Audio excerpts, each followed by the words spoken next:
அஸ்ஸலாமு அலைக்கும். தேவதை போல ஒரு மனைவி கிடைக்க வேண்டும் என்பதை தாண்டி கிடைக்கும் மனைவியை தேவதை போல பார்த்து கொள்ள விரும்புகிறவன்தான் உண்மையான ஆண்.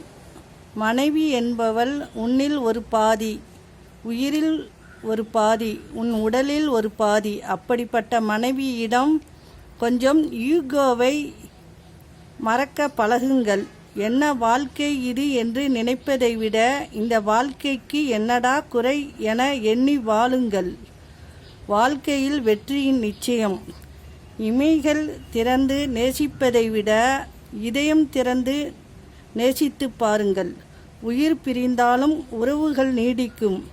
பாசமும் நேசமும் கலந்த உறவுகளுக்கு இனிமையான இதயம் சொல்லும். சரியாக வாழ கற்றுக் கொடுக்கின்ற ஒவ்வொரு வழியும் மிகச் சிறந்த ஆசானே. நேசித்தவர்களை பிரிந்து வாழ முடியுமே தவிர அவர்களை மறந்து வாழ முடியாது. எதையும் சரியாக தேர்ந்தெடுக்க தவறினால் அனுசரிப்பதை தவிர வேற வழி இல்லை. அஸ்ஸலாமு அலைக்கும்.